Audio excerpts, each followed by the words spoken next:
Plac na obali jezera, povezan budućim šetalištem sa centrom Palića.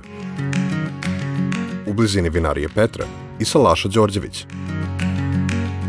Sa neometanim, asfaltiranim prilazom sa autoputa Budimpešta-Beograd i 19.600 kvadratnih metara građevinskog zemljišta, ovo je idealna lokacija koja vam nudi pun turistički potencijal Palića, u komotnoj blizini budućeg akvaparka, sve to na samo 5 minuta vožnje od centra Palića ili 15 minuta vožnje od samog centra Subotice.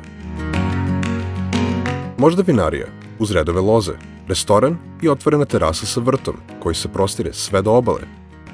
Ili pak vikendice, koje pružaju odmor u miru i uživanje u aktivnostima na vodi. Potencijal je tu, a izbor je vaš. Agencija za nekretnine Sold.